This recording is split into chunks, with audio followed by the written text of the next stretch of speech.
Olá pessoal, bom dia, boa tarde, boa noite. Estamos aqui de volta mais uma vez, outra vez, novamente.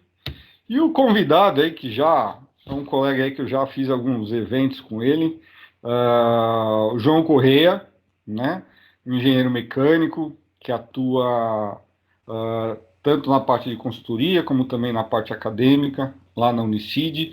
Bom, mas por que eu estou falando? Não foi isso que nós combinamos, né, João? É verdade. Você Não, você já sentar, vai né? dando a introdução, já vai dando a introdução.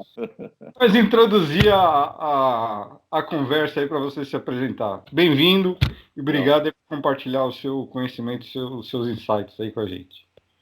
legal. É, Bom dia, né? Boa tarde, boa noite, depende da hora que a pessoa vai estar vai estar assistindo aí o vídeo, né? É, Cadê você? Tá aqui. Perde ou não? Perde ou não? Né? Vamos lá. Bom, meu nome é João Carlos Corrêa, eu atuo atualmente na área de engenharia de produtos. Cadê? Agora eu me achei. Eu estava desligando o WhatsApp, senão vai me confundir. Bom, vamos lá. Atualmente eu atuo na área acadêmica, né? Sou coordenador do curso de Engenharia Mecânica na Universidade Cidade de São Paulo, famosa Unicid, fica ali no Tatuapé. Mas minha carreira começou efetivamente na indústria, né? E muito antes de eu ser engenheiro, eu era técnico mecânico formado pela Getúlio Vargas, lá no Ipiranga. Fiz um ano de estágio na Volkswagen e foi assim um período muito legal, muito importante para mim, para minha carreira. Isso eu não vou nem falar o ano, senão vai ficar meio chato. Mas A isso gente lá, começa a falar, nós que somos mais clássicos, né? Eu não sou tão clássico assim, mas aí a gente começa a entregar a idade, né? é verdade. Logo depois eu entrei numa empresa multinacional japonesa chamada NEC do Brasil. Na época que eu entrei ainda chamava Nippon Electric Company. Se a gente ter uma Nippon, ideia. uma empresa nipo, japonesa. Japonesa, O, literalmente japonesa. deixa eu te interromper um pouquinho. Você pegou e Pode. você compartilhou a sua tela aí, hein, de fundo. Não compartilhei? Você compartilhou a tela aí. E como que eu faço Pelo menos isso? eu estou vendo aí a sua tela de fundo. Você está com a pasta aberta aí, home do professor. Aí E continua, agora? continua ainda. Tô aprendendo, tá? Você me ensina aí, porque é coisa que. Aí, desse jeito eu sei que o vídeo sai bacaninha. Legal. Então, entrei na NEC, trabalhei com 6 anos, basicamente, que foi o tempo de faculdade. A única faculdade que tinha naquela época à noite e eu precisava trabalhar era a Universidade de Mogi das Cruzes. Isso em 1984. Em 85, a São Judas abriu um curso. Ah, minto, ainda tinha uma faculdade de engenharia à noite que era lá na Santa Cecília, em Santos. Acabei passando nas duas, resolvi ficar por aqui, em Mogi, apesar da distância, né? Pegar o trem dos estudantes, acabei ficando por aqui. Trabalhei então durante 6 anos como técnico, chegando a técnico especialista, depois me formei, virei engenheiro e trabalhei na NEC por alguns aninhos, 19 anos, Só 19. só 19. A NEC foi uma escola, né? Sabe aquela empresa? Imagina um jogador de futebol que nasceu num clube, aí vai para outros clubes e depois quer encerrar a carreira lá. Esse era meu sonho, encerrar a carreira na NEC. Mas acabou não dando certo. Mas foram 19 anos muito bem vividos, muito bem aproveitados. Nessa escola da vida, né, que foi a NEC, né, essa escola profissional, eu terminei o meu curso de engenharia, eu fiz as minhas pós-graduação, uma delas em engenharia de produção, outra em comércio exterior e um MBA de logística empresarial. E acabei saindo da NEC em 2003, que foi o ano que eu comecei a dar aula. Exatamente o ano que eu comecei a dar aula. Então, para mim, foi um vínculo assim, bastante interessante. Nesse período, eu abri uma empresa junto com 2 sócios. Essa empresa atendia a NEC em especial, como cliente, depois mais 2 clientes. Só que, como não estava girando ainda, eu tinha acabado de ter minha filha, acabei voltando para a indústria, isso em 2004, voltei para a indústria, para a Ber Brasil, que fica em Arujá. É uma empresa que faz todo o sistema de arrefecimento. Também foi uma grande escola. Foi muito legal trabalhar na Ber. Ali, um pouquinho mais profundo, a parte de engenharia mecânica, né? E nessas 2 escolas, né, diferentes, uma alemã, outra japonesa, foi que eu vi o quanto nós, engenheiros mecânicos, podemos ser bastante flexíveis, né, bastante proativos naquilo em que a gente é colocado como responsável, né? Então, na NEC, por exemplo, vai falar. Você ia falar. Nesse contexto que você coloca, é o que eu digo, e é o que eu entendo, né? Eu trabalhei também bastante em áreas periféricas da engenharia, né? O que eu chamo de áreas periféricas ou áreas de bordo, né? São as áreas da engenharia que se conectam. Então, a engenharia mecânica com a engenharia civil, engenharia mecânica com engenharia de produção, engenharia mecânica com engenharia elétrica, eletrônica, né? E por aí vai, né? O que despende até um pouco mais de atenção e cuidado, né? Que a gente Sim. tem que se especializar um pouco mais, tem que correr atrás de conhecimento, né? Mas é uma área que é faminta por profissional dedicado, né? Que se interesse por conhecimento e conteúdo, né? Exatamente. Eu não sei se você reparou, quando eu falei das pós que eu fiz pós em comércio exterior. Né? Por que eu fiz pós em comércio exterior?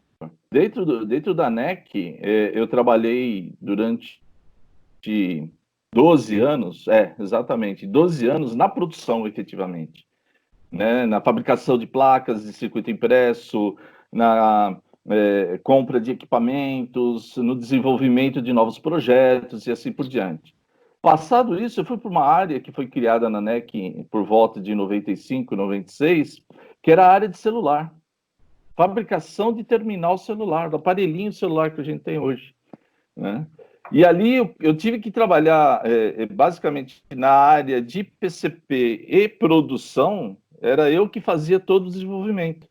Então, eu fiz lista de materiais, eu desenvolvi fornecedor, eu fui para a Austrália, eu fui para os Estados Unidos, negociar com fornecedores, com os fabricantes da própria NEC, de como trazer esse know-how para o Brasil e a gente fabricar aqui. E a gente acabou fabricando, criamos a linha, o primeiro aparelho já saiu funcionando, literalmente, colocamos lá uma linha telefônica e saiu funcionando. Então foi um conhecimento absurdo, né?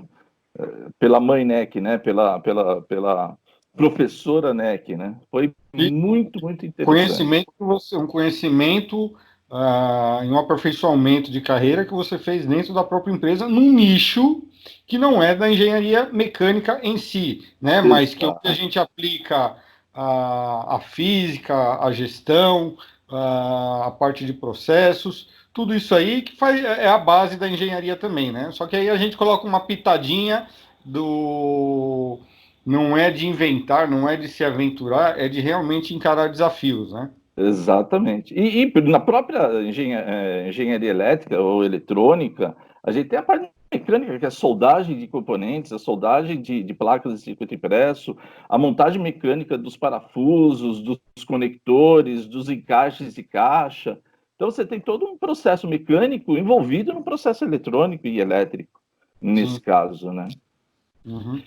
E aí, para que eu pudesse fazer um serviço bem feito, para que eu pudesse ser bem sucedido naquilo que eu estava me propondo a ser responsável, então eu fui me especializar, fui fazer comércio exterior, saber como que é feita a importação de componentes, que tipo de imposto, porque quando a gente se propõe nesse desafio até de um planejamento de controle de produção, você tem que saber preço, você tem que saber impostos, você tem que fazer uma planilha, né?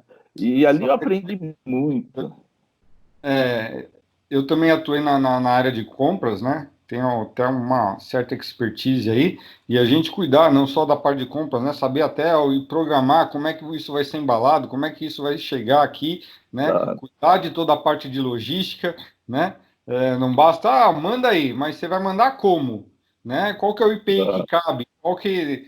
Então a gente não se aventura, né? A gente estuda essas áreas de bordo para poder aplicar aí no nosso dia a dia, né? Não é Exato. coisa que o mercado ensina, a faculdade não vai ensinar, né? Não, E se não depender de nosso interesse, a gente não vai obter conhecimento, né? com certeza. Eu tenho até um caso, né? Você falou de compras, né? Eu fui para os Estados Unidos fazer uma negociação da capa do celular, né? O celular que a gente trouxe para cá dos Estados Unidos era um que era fabricado lá também. E aí, naquele tempo não tinha internet, não tinha WhatsApp, não tinha máquina fotográfica no celular, né? Mas a gente tinha máquina Xerox, né? Então, eu já me preparei aqui com os desenhos do produto que eu queria, tal, até para a gente sabia o inglês, tinha o conhecimento de inglês, cheguei lá, não tive problema nenhum, mas a gente sabe que a língua é um problema, né? Então, eu já levei foto do que eu queria, né? Marquei, pedi para tirar cópia e o pessoal me manda errado, cara. Aí é sacanagem. É brincadeira. Meu chefe veio preocupado. Pô, o que você negociou lá? Eu falei, tá aqui o que eu negociei. Tá aqui assinado pelo cara, pelo vendedor, pelo cara que ia mandar o produto. Tá aqui o produto que eu ia mandar. E aí acabou que os caras, realmente nós erramos. Eu vou mandar mais, era 5.000 capas, né? Eu vou mandar mais 5.000 capas. Fica com essas 5.000 aí e a gente dá um jeito depois. Uma negociação talvez daquele período um pouco diferente de hoje, né? Aliás, que é um outro conceito que eu coloco, né? Quando eu desenvolvo fornecedor, eu gosto de desenvolver parceiro, né? Talvez se você Exato. não tivesse desenvolvido, não tivesse trabalhado, mesmo com as dificuldades de língua, desenvolvido um parceiro, né? O cara, meu, foi isso que você entregou aqui, assinou e tal, um abraço, né? Mas não, aí você desenvolveu um parceiro, não um fornecedor, e aí num tropeço de qualquer uma das partes aí houve uma forma de encaminhar melhor as coisas, né? Com certeza.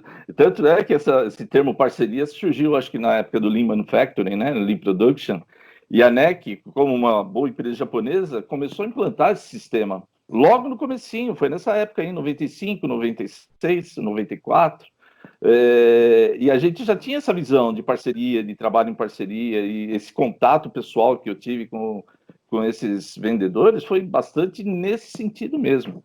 Tanto que eles acabaram verificando esse erro e trabalharam com a gente em parceria mesmo. Então foi assim uma época de aprendizado sensacional, né? Fazendo então esse curso de pós-graduação em comércio exterior, depois em logística, nós a Vivo na época tinha acabado de ser comprada, Portugal Telecom tinha comprado a Telef Celular, estava implantando um sistema diferente de armazenagem. O celular aqui, a gente só tinha o celular analógico, né? A NEC só tinha desenvolvido celular analógico e o celular que tinha vindo digital para o Brasil não era compatível com os aparelhos que a NEC tinha, tanto no Japão, nos Estados Unidos, né? Então a gente acabou indo para o lado celular também, mas na parte de logística, né?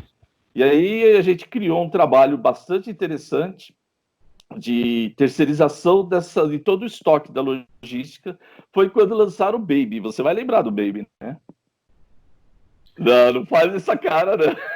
Pô, olha, do Baby eu posso, o nome Baby como celular eu acho que eu não lembro, né? Mas aí Foi o novamente, primeiro pré-pago. Foi o não, mas primeiro pré-pago que saiu. não entregando a nossa idade, né? Só para vocês terem ideia, eu sou da época do pager, né? Isso, PG um pouquinho antes até. Então, o Baby eu não peguei, eu peguei do pager para frente. Mas o Baby foi o primeiro celular pré-pago que foi lançado no Brasil, se eu não me engano.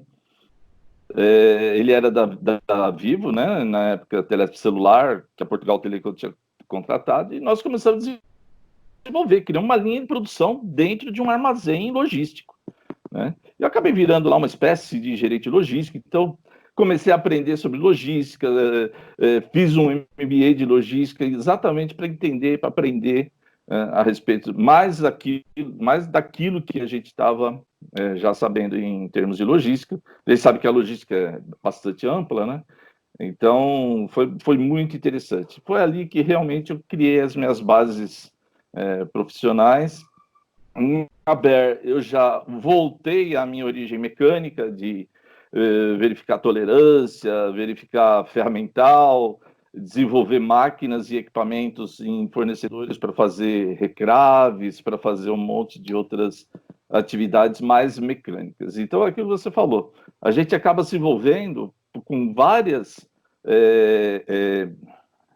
conhecimentos acessórios, vários conhecimentos laterais e que fazem com que a gente cresça profissionalmente muito, muito mesmo. E isso é que me deu o start de falar, poxa vida, já estudei tanto, né? Já estudei tanto, por que eu não vou passar isso para frente? Por que eu não vou tentar criar pessoas, né? Ou pelo menos motivar essas pessoas para ser também proativo, para correr atrás do conhecimento, para ter um conhecimento mais profundo. E naquela época, os professores de faculdade eram muito teóricos. Dificilmente você via uma faculdade que tinha um engenheiro que atuava durante o dia para dar aula à noite. Eram muito teóricos. Tanto que os meus professores na UMEC, eu estudei na UMEC, eram professores da FEI, professores da USP. Então, eles faziam esse movimento buscando dar aula, ampliar o seu faturamento, seu orçamento, né? Mas basicamente na área acadêmica, né? E foi aí que eu comecei, então, a procurar. Comecei numa faculdade pequena aqui em Guarulhos. Trabalhei durante 6 anos nessa faculdade, depois fui dar aula na UniABC, dei aula na Unicastelo, na Unip em São José, e comecei na Unicid em 2010, que é onde eu estou até hoje, já vai para 10 anos de Unicid, né?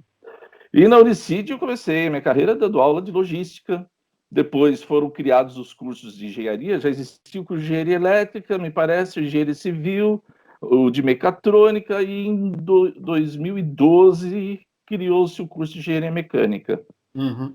A gente tinha um diretor, né? Esse diretor acabou saindo, esse diretor era como se fosse o coordenador de todas as engenharias. Esse diretor acabou saindo, surgiram os coordenadores do curso civil, elétrica, produção, e me indicaram para ser o coordenador de engenharia mecânica, por eu ser um engenheiro mecânico e também por já ter trabalhado com esse diretor como tutor, ajudante, tempo integral, né? E estou lá, então, desde 2014. Já peguei uma bomba logo de cara. 1 ano depois eu ia receber o MEC para reconhecimento. Teve a mudança aí na classificação dos cursos, né? Aí, não, mas era a primeira turma que estava se formando. Ah, tá. Então a gente tinha que ter o reconhecimento. Atualizamento aí junto ao MEC, né? Isso. E eu não sabia nada, não conhecia nada de coordenação, tinha um conhecimento limitado, né? Então, mais um ano de estudo, de trabalho em cima, de pesquisa, de análise, um grande apoio da nova do novo chefe, né? A Unicid ela foi adquirida em 2012 pelo Grupo Cruzeiro do Sul, Grupo de Ensino Cruzeiro do Sul. Estava realmente numa fase de mudança, né? A minha pró-reitora, a professora Amélia, ela ajudou muito nessa fase também, sabia da minha limitação e me apoiou. Meus colegas, né, os coordenadores dos outros cursos também apoiando, e nós acabamos conseguindo fazer o reconhecimento. Não tivemos uma nota que eu gostaria, mas tivemos uma nota de reconhecimento. E não tivemos por quê? Porque a gente não tinha laboratório. Não, efetivamente não tinha laboratório. Um grande peso na avaliação, né? Muito, muito grande. E, para você ter uma ideia, a gente trouxe a Universidade Cruzeiro do Sul como parceira nossa, que nos emprestou os laboratórios. Então, quando eu entrei, eu já, juntamente com a pró-reitoria, a gente já buscou essas alternativas, conseguimos conversar com os coordenadores da Cruzeiro do Sul, e disponibilizar os laboratórios para que a gente pudesse levar aqueles alunos que já tinham passado pela disciplina e que não tinham tido laboratório. Então, a gente conseguiu fazer... Requalificar os alunos, né? Exatamente. E passado esse momento do reconhecimento, aí fizemos uma reunião com a Pró-Reitoria, com a reitoria, e a Pró-Reitoria me deixou à vontade para eu criar um laboratório. E olha, criamos, eu posso estar enganado, mas acho que o melhor laboratório de engenharia mecânica que tem aqui na cidade de São Paulo. Eu não vou comparar com o FEI, que já tem uma experiência e uma capacidade gigantesca há muito tempo, com uma USP, mas dentro das universidades particulares não tem uma faculdade que tenha um laboratório igual ao nosso. Depois, se você tiver um vídeo da Unicid aí, acho que seria interessante, podemos colocar no vídeo aí, vamos fazer um corte, ó. Aí vamos colocar Legal. esse vídeo aí.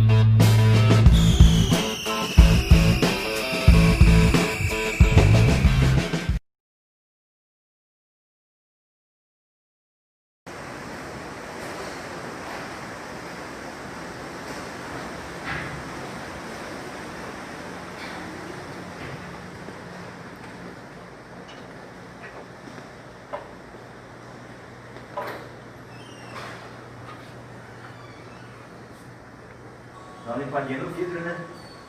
Daí aquele filmar de dentro.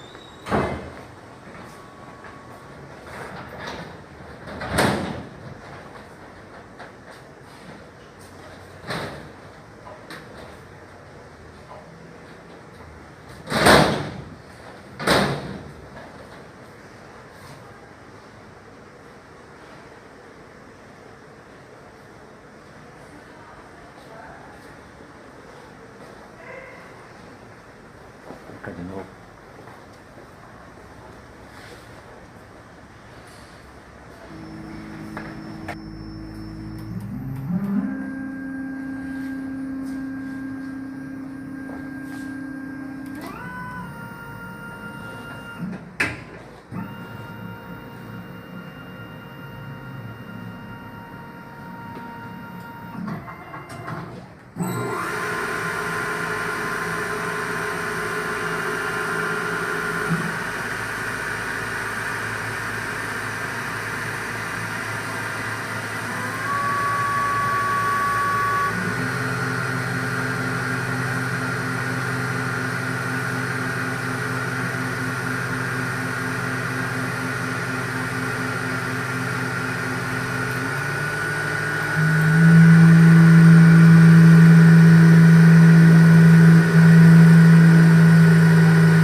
Tem uma troca de ferramentas.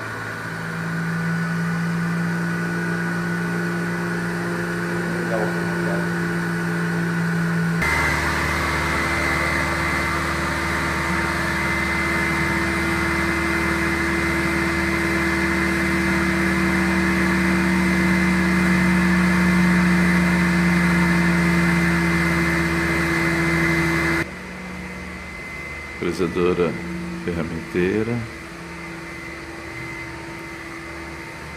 os Storms,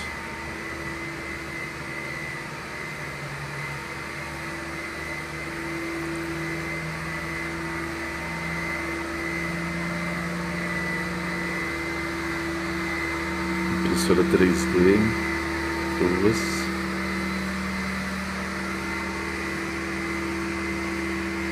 nossa furadeira. Esse equipamento é um dos 2 únicos no Brasil. Ele simula toda a parte de elementos de máquina, vibração.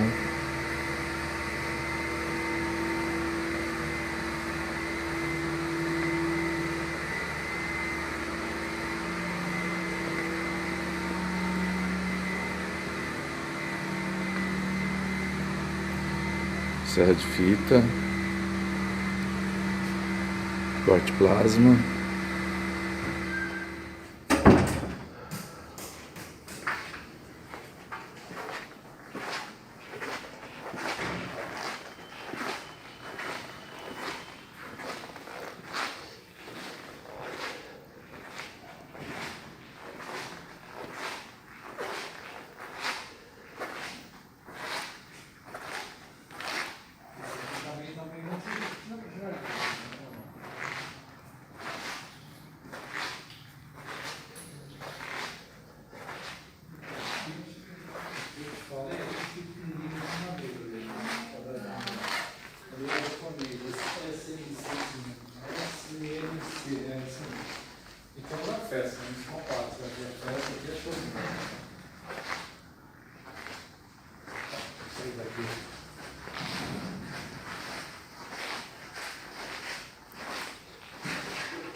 Legal. Esse vídeo aí para apresentar. Pra você ter uma ideia, quando eu me formei, já tinha, quando você comentou de São Paulo, né?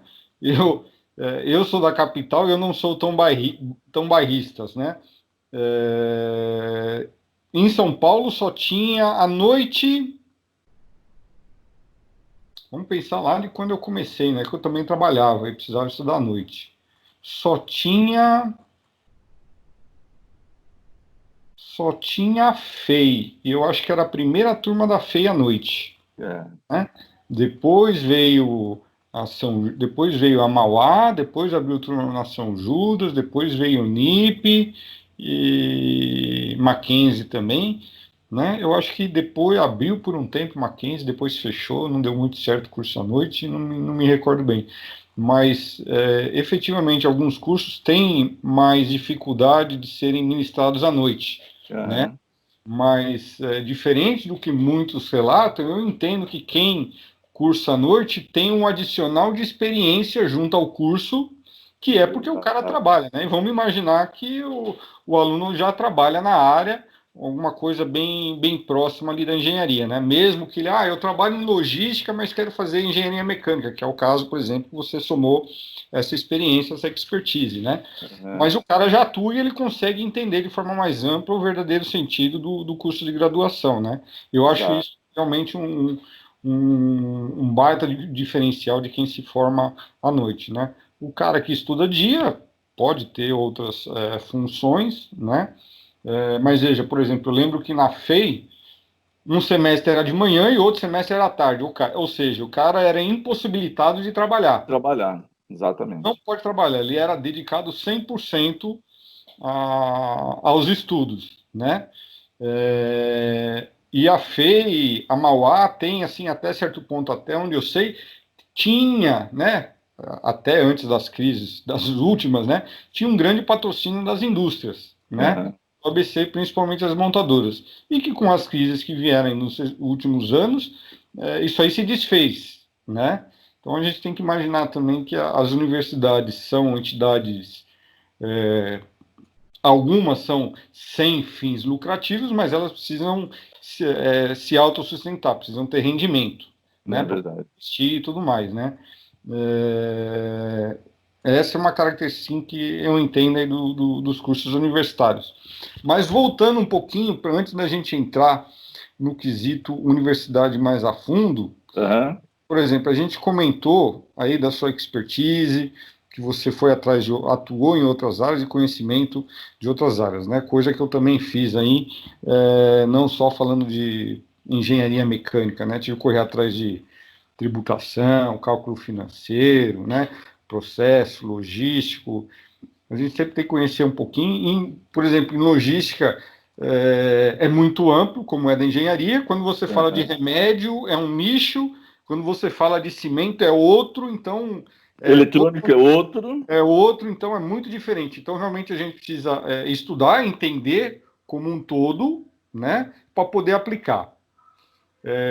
No mercado, como é que você entende hoje, né? A gente sabe, a gente acompanha pelo LinkedIn as vagas que tem, né? Conversa aí com outros colegas. O que você entende hoje do mercado que procura esses profissionais prontos?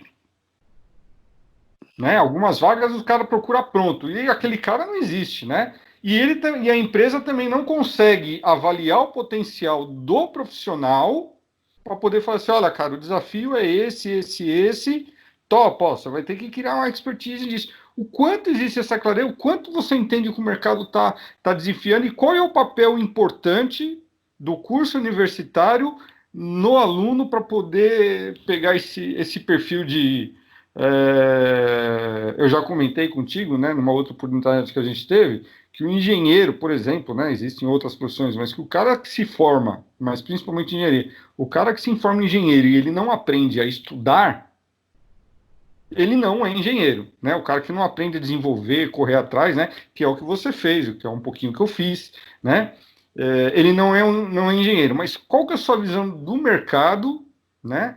Perante essas especialidades que cada um tem que ter, de como o profissional tem que sair, né? Ou que, a princípio, a gente estruturaria para esse profissional sair do curso superior. Qual que é a sua visão? Pergunta complexa, hein? Desculpa, te pus na saia justa. Agora você me pegou. Não, eu tenho pensado sobre isso, né? Inclusive, esse pensamento é aquilo que me faz mover dentro da engenharia mecânica da Unicid. Eu tenho que olhar para o meu aluno e falar, pô, eu quero você empregado, cara. Eu quero que você esteja saindo daqui da faculdade e tenha uma chance real de trabalho, né? Então, eu começo a dividir em algumas faixas etárias, né? Você tem aquele iniciante, aquele que está se formando, né?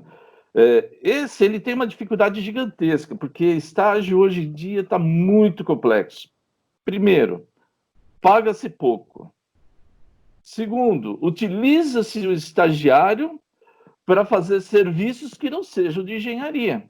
Ou seja, ele vai fazer o estágio, ele vai tentar demonstrar aquilo que ele está aprendendo, mas ele não tem essa oportunidade porque ele vai ser alguém que está lá para quebrar um galho, né? Ou porque precisa de alguém mais especializado, uma mão de obra mais barata, né? Infelizmente, eu, por exemplo, eu fiz um estágio técnico, hein, na Volkswagen. Eu tive a oportunidade de trabalhar com ferramentas gigantescas, aquela do capô do teto da Kombi, por exemplo. Prensa, né? As prensas de 5, 15 mil toneladas. A prensa era 5, 6 andares de prédio, né? E tive a oportunidade de trabalhar na engenharia de montagem final, ou seja, sabe o Santana? Uhum. Eu era o técnico. O Santana era o primeiro carro, tinha acabado de vir da Alemanha, o primeiro carro. A gente pegou todo o chicote, que era a parte elétrica, desde lá já estou na parte elétrica, imagina, né? Nós fizemos todo um estudo naquele chicote para desenvolver as ferramentas que a gente iria utilizar aqui. E eu fiz isso. É claro, acompanhado pelo engenheiro, acompanhado de perto, ele fazia a verificação dos cálculos, mas ele me deu essa oportunidade. Hoje, o técnico, o estagiário de engenharia, não é nem o técnico, ele não tem essa oportunidade de meter a mão na massa, de errar quando for necessário, de ser corrigido. Primeiro, porque já tem uma certa arrogância do próprio estagiário, né? E aqueles que são mais humildes não têm essa oportunidade. Então, essa é a primeira fase, a fase de estagiário. Eu sinto que existe uma lacuna difícil de ser absorvida. Vem a segunda parte, que, olha, agora eu sou engenheiro, agora estou com o diploma na mão, já fiz meu estágio, estou trabalhando. Alguns engenheiros continuam trabalhando como operador de máquina, nada contra, né? Mas ele enriqueceu o seu conhecimento, então ele precisa mostrar esse conhecimento, né? E você falou uma coisa extremamente importante, tem que gostar de estudar. O engenheiro que faz o seu curso e para, ele vai ser operador de máquina o resto da vida. Não adianta, ele não está se valorizando como engenheiro, né? Agora, você vai lá, você estuda, você busca, você faz o diferencial, alguém vai te ver. Ah, mas as empresas não enxergam isso. Enxergam. Tudo bem, eu trabalhei em 2 multinacionais, 3, se a gente considerar a Vox. Eles enxergam isso. Eles enxergam. Então, a gente tem aquele cara, que é a faixa do meio, que eu chamo, né? O recém-promovido, a engenheiro, e aquele que efetivamente busca o conhecimento. Tem que buscar o conhecimento, tem que se adequar à empresa, tem que enxergar na empresa aquilo que precisa. Hoje, né, pelo menos do meu ponto de vista, que nem sempre eu continuar estudando não quer dizer que o cara tem que ir lá se formou e emendar um MBA, né? Que aí é um outro conceito que a gente pode falar lá na frente, né? O cara se formou, fez MBA e já no terceiro ano após formado, o cara até mestrado. Aí você fala, cara, o que você conhece? Né? Não conhece nada e ele não compartilha, não consegue somar na sociedade efetivamente coisas maturidade. Eu tive dando uma olhada no meu próprio currículo, eu fiz um curso a cada 5 anos. Então, e outra, eu direcionei o meu curso para aquilo que eu estava fazendo na empresa. Então, eu busquei conhecimento para atuar melhor, né? Depois de 5 anos, mais um curso para atuar melhor naquilo que eu estava fazendo, e assim por diante. E eu terminei o mestrado agora lá no IPEM, em novembro, buscando também uma melhoria na área acadêmica. Então, a gente sempre tem que ter um objetivo. Para que eu vou fazer isso? Eu vou fazer isso porque está na moda, né? Eu vou fazer gestão de projetos, né? Vou fazer uma pós-graduação, um MBA de gestão de projetos, mas eu não trabalho na área. Eu não sei nem o que é um projeto, né? Eu falo isso porque eu também fui gerente de projeto e foi uma das áreas que eu gostei de atuar, né? Mas a pessoa não sabe, porque só sabe que vai fazer porque tá na moda. Isso é um problema. Porque você nunca vai desenvolver, né? Se a gente for falar, por exemplo, a gente começa a emendar os assuntos e às vezes a gente corta, às vezes, você me desculpa, mas faz eu também. bate-papo, né? Faz parte do bate-papo. Mas, por exemplo, falando aí do MBA, isso é uma coisa aí que eu comentei bastante se eu não me engano, com a Débora, e falei também com o Padiel numa outra conversa aí. Vejam os outros vídeos, não esquecendo, se inscreva no canal, né? Dá o link, compartilha, porque tem muita gente que esse conteúdo desse bate-papo é bem interessante, vai ajudar bastante, né? E o intuito do canal é esclarecimento de toda a engenharia do mercado, né? O cara faz o MBA, principalmente em gestão de projeto, né? O engenheiro que é o gestor de projeto, mas e aí ele é novo, ele quer gerir uma coisa que ele não conhece, né? Ou vai lá, o cara é só gestor de projeto, o cara senta, o cara passa um mês o projeto inteiro só atualizando um cronograma. Ele não consegue agir diretamente nas equipes e nos membros para melhorar o resultado de cada etapa. Ah, não, mas cada um faz ali a sua parte, eu só gerencio. Pô, você só está apresentando PowerPoint. Né? Isso aí. Uma visão um pouco mais ampla, que eu acho que os profissionais, as pessoas precisam entender do mercado, né? Do que é a base, né? Esses dias no LinkedIn lá, não, eu sou engenheiro clássico, né? Eu sou o clássico, né? Mas eu fiz o direito porque tem que se atualizar, né? Não moderninho, né? Moderninho não vale nada. Tem que estar direcionado. Você tem que ter objetivo para o que você vai fazer. Exato. Né? Na BER, a gente estava falando, eu falei da BER, né? A BER foi a primeira empresa assim, que eu trabalhei com uma gestão de projeto muito bem estruturada, né? E a gente trabalhou com o Fusion, lembra do Fusion, né? Da Ford.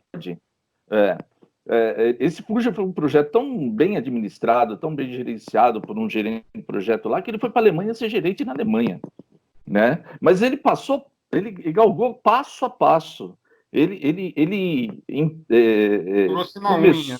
Exato, ele começou o desenvolvimento, ele acompanhava, ele estava junto, né? Chamava Paulo esse engenheiro.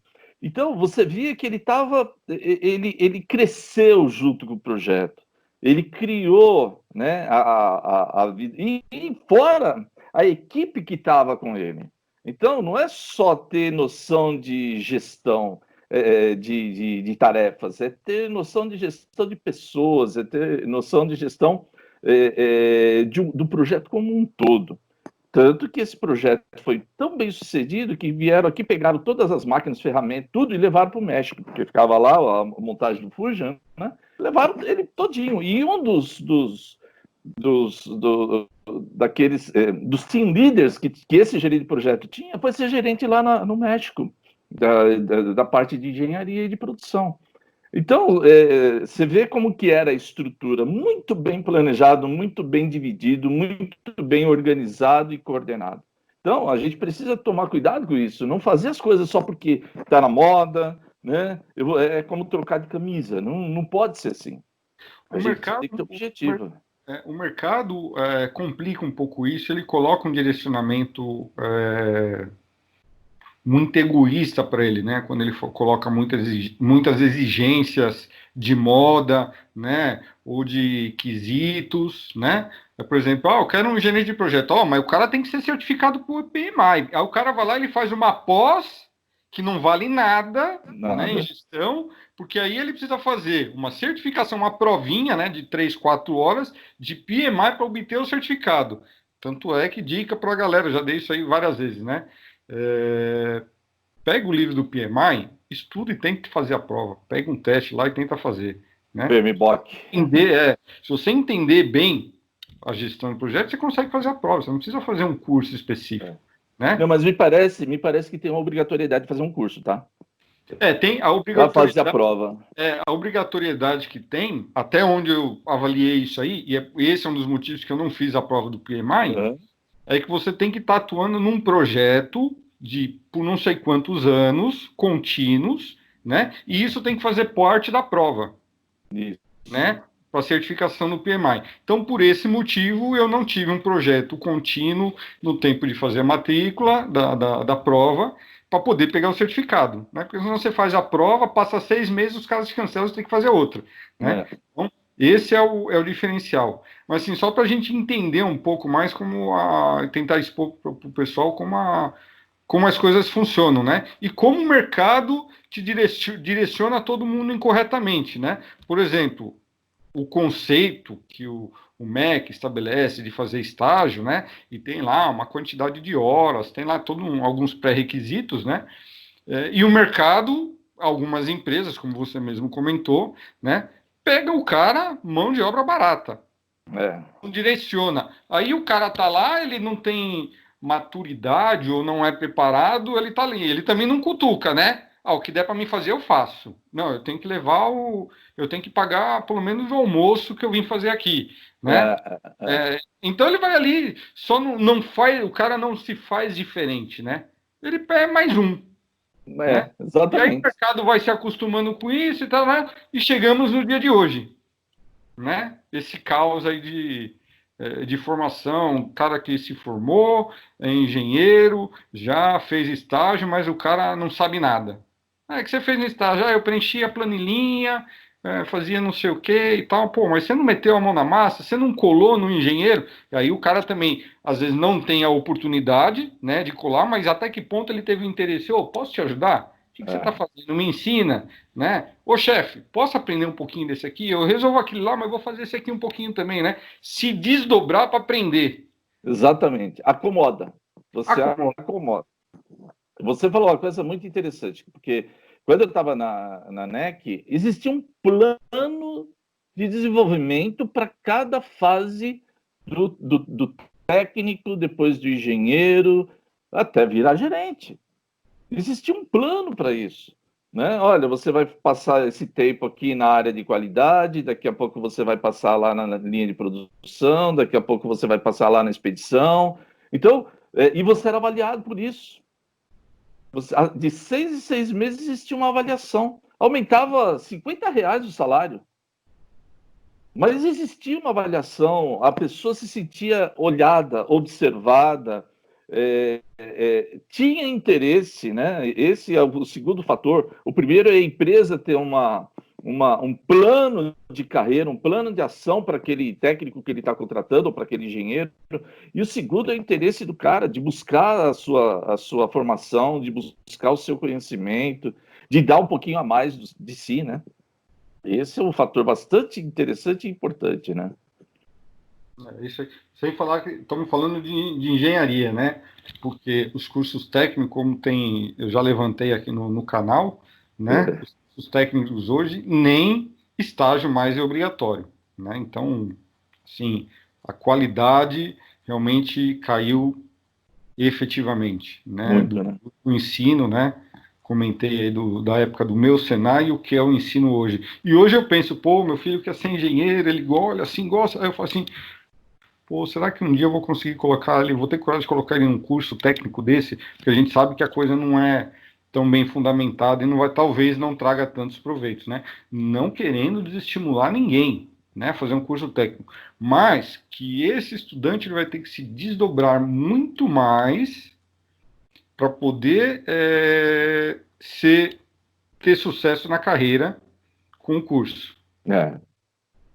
Você sabe que esse é um dilema que eu tenho passado, né? Minha filha está com 16 anos e eu gostaria muito que ela fizesse um curso técnico. Só que ela já está no 3º ano do ensino médio, né? Mesmo assim, eu acho que vale a pena. A minha sobrinha fez, né, um curso médio, ela está fazendo direito, e esse curso médio que ela fez, esse curso técnico que ela fez, acho que é processos de direito, alguma coisa assim, tem ajudado ela. E minha filha também quer seguir esse caminho do direito, né? E isso vai agregar, vai estimular. E o que eu gostaria que ela entendesse, e é isso que eu tenho passado e ela tem entendido, é que ela busca o conhecimento, e esse conhecimento vai ser aproveitado de alguma forma depois. Agora, se eu ficar esperando, se eu ficar aqui aguardando a coisa acontecer, não vai dar. O curso técnico mudou muito do meu tempo para cá. Eu fiz 4 anos de técnico. Quarto ano era especificamente técnico. Foi igual, mais ou menos igual o meu. Não estamos ali balizados, né? Data de fabricação é diferente, mas vamos lá. Segunda-feira entrava às 7, saía às 4h30, né? Eu não tive no curso técnico Química e Biologia. Para entrar na faculdade eu tive que fazer cursinho para poder aprender isso aí, porque não tinha, né? Porque de tão direcionado que era o curso, tanto para a parte técnica, né? E para a parte de oficina, né? A gente ia de lá para fabricar qualquer coisa num torno, numa fresa. Mas o Senai, ele tinha um formato diferente, porque ele já era mais específico, mais objetivo. O que eu fiz na GV era assim, era aula de segunda a sábado, segunda, quarta e sexta eu fazia, ou terça, quinta e sábado, eu fazia o colégio, efetivamente, português, matemática, biologia, geografia, todas essas disciplinas básicas, e nos outros dias, nos complementares, eu fazia o curso técnico. E era a gente ouve pouco hoje, né? Mas na nossa época, né, a gente tinha o Senai, a gente tinha GV. A gente tinha o Martin Luther King no Tatuapé, a Federal na Ponte Grande. A Federal e tinha uma que era a técnica, a ET. Bernardo. Né? Então, pô, eram 3 baita escolas que a gente era muito bem reconhecida naquela época, formavam bons profissionais e era uma guerra como hoje ou algum tempo atrás era das universidades. Vestibular. É da Mauá, é da São Judas, é da Unicid, é da Mogi e tal, não sei o quê. E isso meio que qualificava. Existia todo um glamour que hoje eu entendo que já não existe mais, né? Não existe. E, eu me formei em tal faculdade, ou eu sou da USP, né? Hoje a gente fala. E depois que a gente tem já trabalha no mercado, depois se formar, a gente olha e fala assim, meu, aquilo lá era uma baita de uma babaquice, né? Em alguns casos, né? Mas esse orgulho ainda existia, né? Hoje, Existia. um pouco, isso é bem menos forte, né? No curso técnico só tem dois, ETEC e Senai. Você tem, eu nem sei se tem, para falar a verdade, tem a Federal ainda está fazendo curso técnico, mas você não ouve mais, não tem mais o glamour, ou não tem mais aquele chamado para você fazer, mesmo porque mudou todo o esquema do curso técnico, né? Ou você tem que ter terminado o colegial, o ensino médio, né? Agora eu me entreguei, né? Colegial eu me entreguei. Ensino Ou médio. você ou você terminou o ensino médio, ou você está no segundo e terceiro ano do ensino médio e quer fazer uma coisa em paralelo, você tem que estudar em duas escolas, né? Mas é isso. Tem mais alguma coisa? Vamos voltar para a faculdade, porque aí a gente já emendou, né? Falando do curso Ora, técnico falou o outro, né? brevemente, né? E vamos voltar aí para a faculdade, né? Porque, por exemplo, surgiu aí nas redes, a gente sabe aí e como a gente já comentou, né? Que as universidades, elas, por mais que sejam sem fins filantrópicos, né? Elas precisam ter substância, precisam ter alunos para poder pagar os professores, fazer investimento, manutenção dos laboratórios e tudo mais, né? Então, elas precisam se angariar renda, né? E, como toda administração de empresa, da mesma forma que tem demissão em massa em algumas indústrias, também teve em algumas instituições, né? Uhum.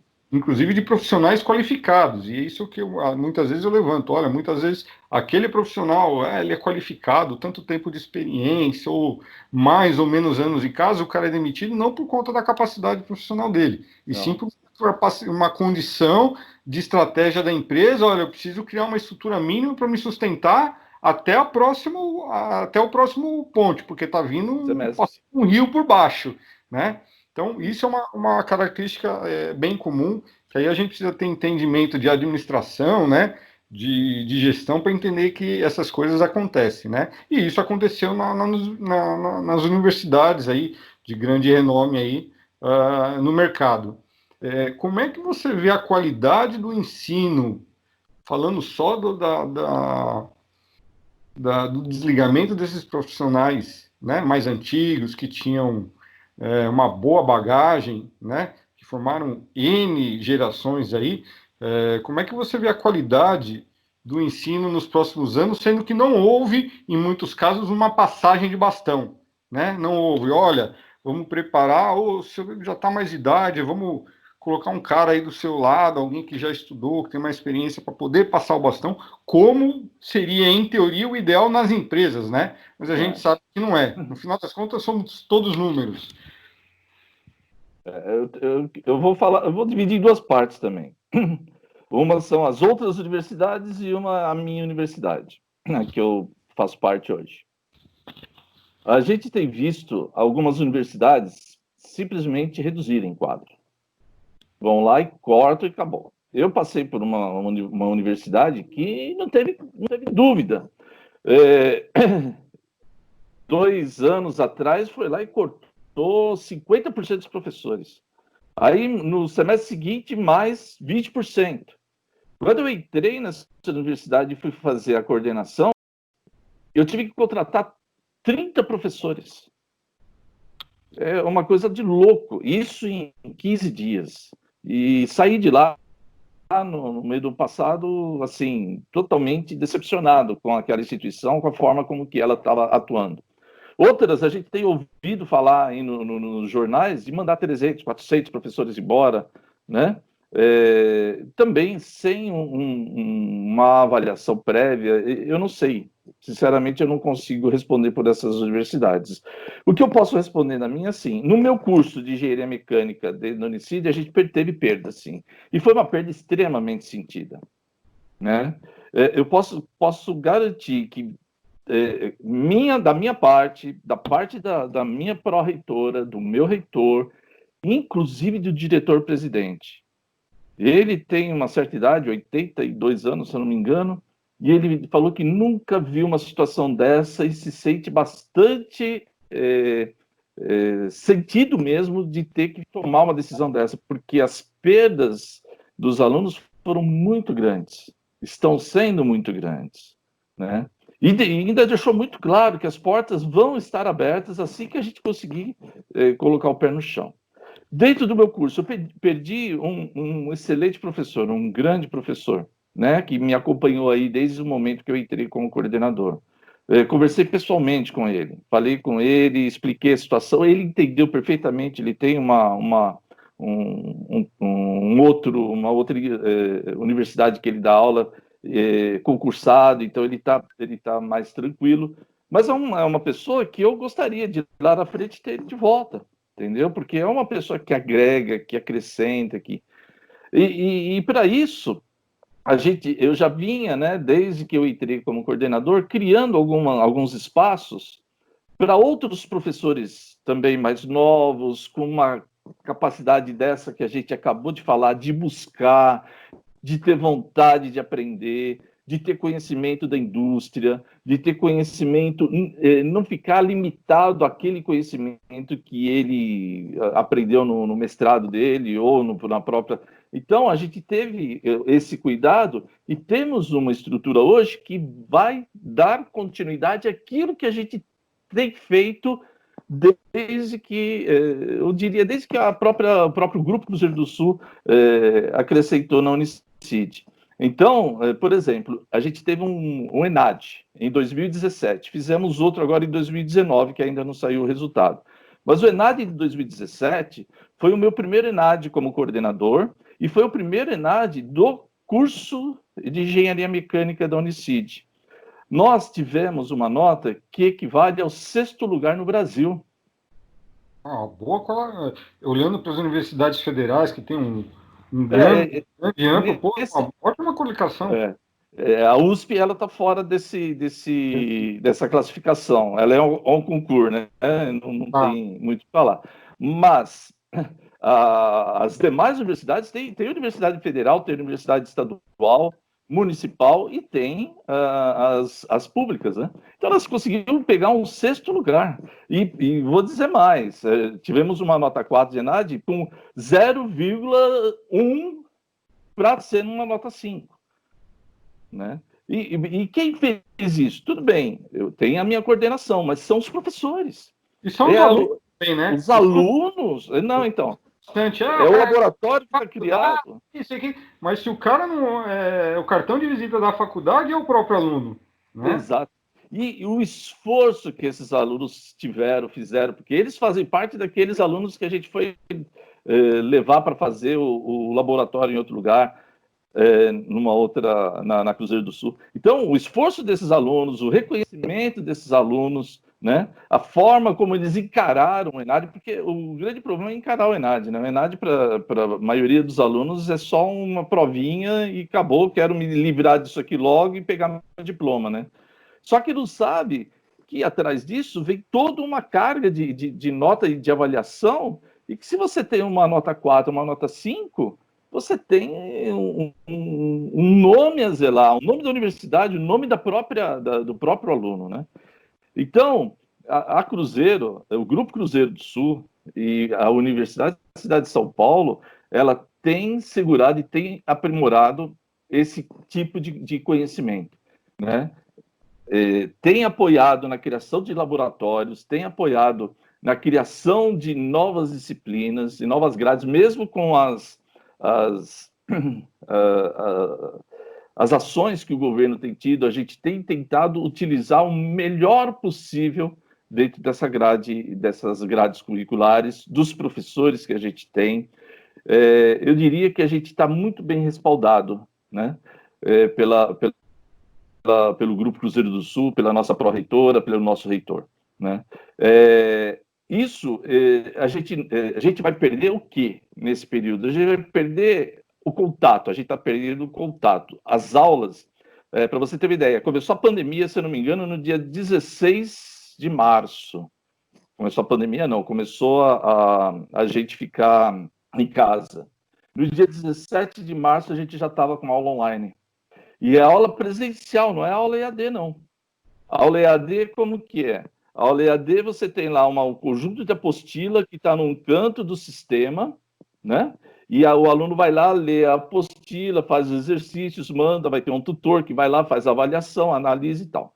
No nosso caso, não. Um professor, aqui, que nem eu e você, na frente, mostrando todo o material por mais de 110 dias. Os nossos professores dando aula online para os alunos. É uma aula presencial online, eu chamaria. Porque eu não estou olhando o aluno, como eu gosto de olhar, olho no olho, né? Mas a gente estava dando toda a matéria, todas as disciplinas que foram prometidas no início do ano foram dadas. Uhum. Né? Eu até um pouco a reunião é uma aula online, né? Não um curso EAD, né? O propósito é bem diferente, né? Bem diferente, bem diferente. E olha, é cansativo, cara. Eu acho que eu trabalhei 3 vezes mais do que se tivesse presencial. Porque você tem que preparar o material, você tem que...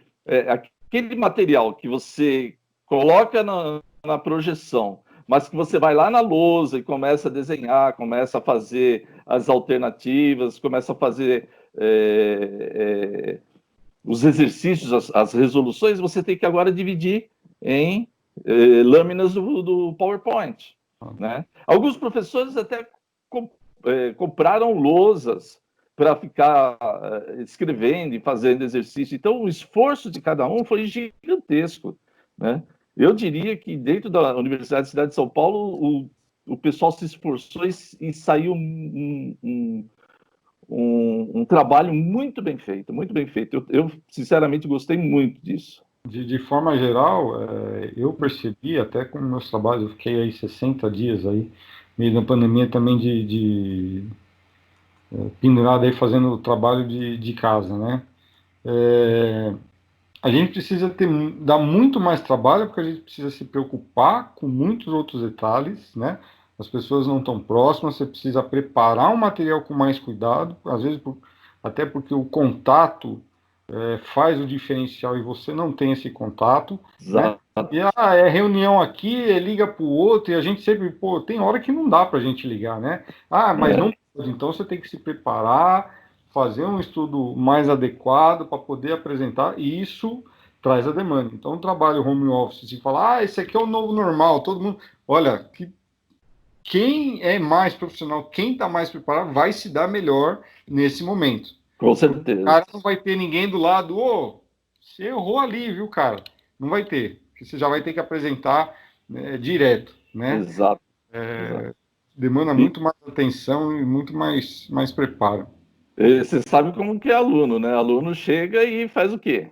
Ele aponta lá na ferida, ele vai mostrar, peraí, aqui não está certo, não sei o quê. Então você tem que estar realmente preparado, você não pode deixar a coisa sem resposta. Cris. Então, vamos pensar. Tivemos essa queda aí, ok, estamos falando da Unicid, que tem se preparado, está montando laboratório, está aí se sustentando até para poder se prontificar mediante ao restante do mercado. Né? O que você tem entendido do ensino da engenharia? Vamos falar de mercado, né? Do ensino da engenharia para o mercado. O quanto ele está desvalorizado? Qual que é a visão? E como eu comentei lá atrás, né, que o pessoal usa um pouco de usar o estagiário como uma mão de obra barata, né? O que você vê? Qual que tem que ser o diferencial para isso, para mudar o rumo da carruagem que nós estamos hoje? Porque a coisa tá feia. Então, o que a gente tem? Terminando de responder aquela pergunta, né? Porque eu acho que eu parei na segunda e ainda tem a terceira, que é aquele que a gente, vamos dizer assim, dos 40 anos para frente, que são os caras que têm experiência, os caras que têm jogo de cintura, os caras que têm conhecimento e que são desvalorizados no mercado. Por quê? Por causa de salário, né? Claro que alguns colaboram com isso, né? Se acham, né, no direito de ter lá um salário de 5 dígitos. Querem sentar na mesa e cafezinho da secretária. Pois é, e a coisa não é assim. Pelo menos no Brasil não é assim. A gente não tem essa condição hoje. Eu fui consultor de empresas no Senai. Né? Fiquei 1 ano e meio fazendo consultoria na região de Itaquaquecetuba, Suzano, Mogi, Poá, Ferraz e Vasconcelos. Isso foi em 2014, 2013 e 2014. 2013, eu visitei assim... eu fiz 50 consultorias em 1 ano e meio. 50 empresas. Bastante. E eu diria para você que dessas 50 empresas... ou quando a gente ia até essas empresas, a gente via um movimento em volta. Quantas empresas? Porque era tudo meio centro industrial, centro comercial. No final, que eu fui fazer uma visita de retorno para essas empresas, você já olhava em volta dessas empresas, tudo fechado. Tudo fechado. 2014, guarda bem isso. Eu tô lembrando da época aqui. Era pré-crise que a gente teve em 2015. Pois é, mas em 2014 já estava, porque o pessoal literalmente fechou as portas. Então, a gente tem um outro panorama. Aquelas empresas que poderiam estar contratando não estão mais atuando, estão fechadas. A gente tem as grandes empresas, que são as multinacionais, algumas nacionais, e 90% das nossas empresas são empresas familiares, que não enxergam no engenheiro alguém que possa colaborar, vai contratar ele como auxiliar. Sim, a outra coisa, isso que você está comentando, é o seguinte, eu também atuei com fornecimento, ou visitei muitos fornecedores que eram empresas pequenas, né? Então, quem que é o dono da empresa, o diretor da empresa? Aí o cara ali é o ferramenteiro que teve uma oportunidade, comprou uma maquininha, comprou 2, comprou 3, montou a empresa, né? Algumas, o cara não precisa ter uma ISO, que o cara é muito bem organizado, né? Teve uma boa escola, escola de formação, né? Então, o cara tem uns procedimentos internos, não é nada documentado, mas o cara manda bem. Em outras, você fala, cara, como é que o cara tá de pé, né? O cara ganha só por fazer. E aí, para que engenheiro? Não vou colocar um engenheiro aqui não, custa caro, né? Então tem dos dois lados, né? Empresa familiar, nesse caso que a gente fala empresa pequena, é sempre familiar, né?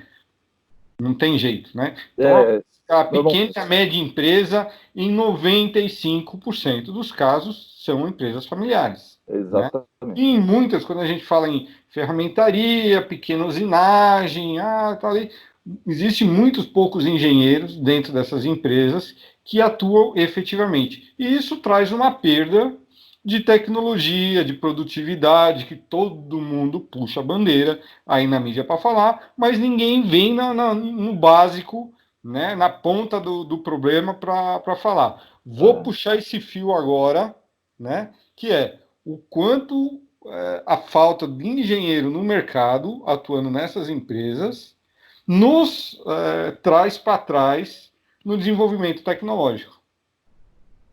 Eu estava pensando exatamente nisso agora. A primeira coisa que eu faço quando eu vou fazer uma análise de uma empresa para fazer uma consultoria é olhar a sucata dele. Se você chegar na sucata, exatamente. Ali eu diria para você que em 80% das empresas que eu vi, a sucata já pagava um engenheiro full-time de nível médio, não é de estagiário, nível, né? Primeiros níveis, não. Nível médio até para cima. De tanto material, matéria-prima jogado no lixo. E o mais intrigante de tudo, o pessoal fazia força para ter sucata, para poder vender a sucata e fazer o churrasquinho no final da semana. Verdade. Já vi várias vezes essa história. Aí você imagina o quê? Você imagina que o cara vai forçar uma sucata. Porque ele quer um churrasquinho no fim de semana. Então, a gente tem que tomar muito cuidado. Então, a primeira coisa que a gente tem como justificativa para ter um engenheiro e dali a gente poder aumentar nosso nível de capacidade tecnológica é você olhar a sucata. Eu vou puxar com essa sua visão, né? Eu vou puxar já o assunto de um próximo vídeo que a gente vai fazer com um membro do CREA, né? E a gente vai discutir algo semelhante. Veja como é que as coisas estou fazendo na programação do canal, a coisa puxando conhecimento. E até vou dar uma dica para você, né? Esse é o tipo de conteúdo, né, que as universidades deveriam dar uma atenção um pouco melhor para esclarecer. Conhecimento, fato, tem que trazer. O cara tem que correr atrás, mas eles precisam também de esclarecimento. Dou a dica, né? Então, E por que eu te chamei para dar uma palestra lá na Unicid? Para quem não sabe, do Dia do Engenheiro, né? Vamos comentar, já que você puxou, né? Bom, o Correia me convidou no Dia do Engenheiro Mecânico, ele me deu o privilégio de dar uma palestra aí sobre engenharia mecânica para os alunos. E aí a gente puxou vários insights aí a respeito. Estamos aguardando a oportunidade, o Correia já me convidou, né? Quando acabar a pandemia, vamos estar junto lá. Participar da Semana da Engenharia lá, né? Vamos esperar essa pandemia acabar logo aí e participar disso. Quanto a isso que você está comentando, por exemplo, existe uma recomendação, uma exigência até, né? Que as indústrias tenham um engenheiro responsável. Mas a gente sabe que isso não ocorre. Muitas vezes é um engenheirinho que é contratado para ele assinar como responsável e o cara assina um baita de um BO, né, em branco, porque se matar alguém, se acidentar alguém, o cara é responsável por isso, né? Mas aí o cara se salva. Ou seja, mais uma vez, as leis existem. O Brasil é um dos países que mais regulamentos tem, né? E são um tanto confusos, né? E os que existem não são respeitados, porque eu pago lá 300 conto para o engenheiro para ele assinar aqui para mim e dane-se, não vou comprar o carro. Mas os problemas continuam saindo, né? E as empresas procuram gente, elas não querem alguém para atuar diretamente, assina para mim, não. Cara, eu quero que você assina só para cumprir tabela. Só. Ele não enxerga isso, né? E o outro ponto é que muitos profissionais que se formam, vão para o mercado, o cara não tem ciência disso, às vezes porque a empresa é grande, ou porque a empresa tem outra estrutura e tal, ele não se conscientiza disso, e quando ele vai contratar alguém, ele também não pensa em cobrar isso do fornecedor. Cara, como é que você tem engenheiro responsável? Quem é você? Né? Não que o engenheiro o cara tem lá que usinar. Mas o cara está ali pensando em ter a melhor redução de custo, né? De entregar o melhor no que se está se fazendo. E o que às vezes acontece é que não é o que efetivamente é entregue no mercado, né? Exatamente isso. É difícil, né? Essa é a nossa carreira, não é fácil. Nós estamos numa situação de labirinto que tem lei, que tem regulamentos, que tem até jurisprudência em alguns casos, né? Ninguém se dá, alguns não se dão conta porque desconhecem, outros subterfugiam, né? Usam meios para fazer de subterfúgio e não saímos disso. Aí ficamos assim, o país está em crise, mas cara, ser engenheiro você não colabora com a sociedade de forma geral, né? O cara não tem um propósito, né? Infelizmente, a lei do Gerson ainda existe. Eu tenho que levar vantagem. Segundo, eu tenho lei, mas eu não tenho quem fiscalize. E quem fiscaliza, e eu não vou generalizar aqui, mas a gente sempre ouve falar, que quem fiscaliza leva o seu e fica quieto. E aí, a gente vai viver nesse círculo vicioso. E a gente não vai ter uma alternativa, uma solução que é o que a gente está querendo. Poucos... Você quer ver? Eu dei uma aula uma vez a respeito de ética para um pessoal de semipresencial da Cruzeiro do Sul. E nesse semipresencial é assim, eles têm o EAD, o curso em EAD, e tem aulas presenciais aos sábados, né? E um deles foi exatamente sobre ética e responsabilidade profissional. E foi levantado uma situação desse tipo, né? E um dos alunos perguntou, professor, mas como que eu faço? A minha empresa, ela é uma empresa pequena que precisa de um determinado alvará para fazer determinado trabalho. Quando eu chego para pegar esse alvará, o cara fala: você precisa me dar uma graninha aí, porque eu preciso dar um jeito na vida. Como que eu faço? Eu não tenho como. Você entende? A coisa tá de tal forma encruada dentro da sociedade, e é isso que a gente precisa mudar a cabeça do ser humano, a cabeça do brasileiro. Porque o que vai acontecer? Essa empresa, se não pagar, não vai existir. Se não existir, não vai fazer a obra. Vai vir outra empresa que vai pagar e vai fazer a obra. E o cara Como? dá um jeitinho diferente, de forma diferente, ninguém percebe, mas o cara acaba fazendo. Exatamente. Ou seja, Então, nós estamos num vício de má postura e de má ética no mercado. exatamente, E a gente lá esforçando, falando de ética, eu peguei até a ética do CREA, levei para os alunos, falei, e acaba, sem brincadeira nenhuma, são 80 alunos, acaba gerando uma discussão tão acalorada ali no meio que é até legal você ouvir as pessoas falando, mas você acaba ficando num beco sem saída, ou seja, a única forma é educação. Educação. Eu digo até mais que educação, né? Eu entendo que é clareza e formação das pessoas, né? De ter. Caráter. Não tem luz, né? É o que eu comentei aí em um dos momentos, né? Eu entendo como um labirinto. Quando a gente entende como é que o cerco, como é que as coisas andam, tudo que ocorre, você fala, cara, tá no labirinto. Como é que sai daqui? Né? Como é que derruba essa parede? Tem que Pois ser um é. martelo, né? De ética, né? E dar porrada, né? Pô, Faturi, você não pode falar isso, né? Eu não posso, cara. Nem preciso de trabalho, né? E a Pois gente corre é. atrás. Mas uma coisa vem chamando a outra. Exato. E nós estamos num beco sem saída. Lá no meio Saída do. tem. Saída tem. Eu acho que todo problema tem uma solução. Mas tem que ter boa vontade. Tem que ter gente disposta a fazer isso. Se não tiver, aí a gente fica assim no beco sem saída. E isso eu entendo que, vou já comentar e fazer um elogio, não sou formado pela Unicid, né, mas faço um elogio aí à Unicid, que ela já abriu o caminho para discutir tudo isso, né, estamos aqui com o João Correia, que é o diretor da cadeira de Engenharia Mecânica, e eu já fiz uma palestra falando sobre um pouco desse assunto para os alunos, né, É.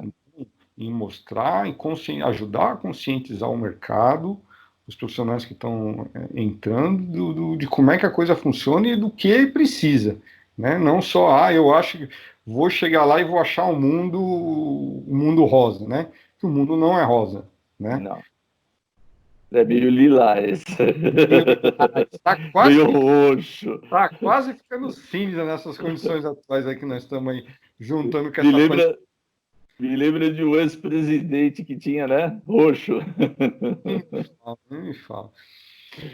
Correia, me manda uma mensagem aí para a gente fechar essa live aí, onde eu já agradeço a oportunidade de você dividir os conhecimentos seus aí. Espero que a gente tenha conseguido passar para o pessoal algum insight. Não esqueça de dar like, de compartilhar, ativar o sininho, blá, blá, blá. Eu falo para a galera, eu não sou youtuber, sou criador de conteúdo, estou tentando fazer minha parte no tempo que me cabe para tentar melhorar a sociedade. Muito bom. Eu já fiz a minha parte, já estou lá inscrito. Acho que eu fui um dos primeiros, se eu não me engano, fui o quinto ou sexto, alguma coisa assim. E Agradecendo. estou sempre presente aí. Tamo junto, André.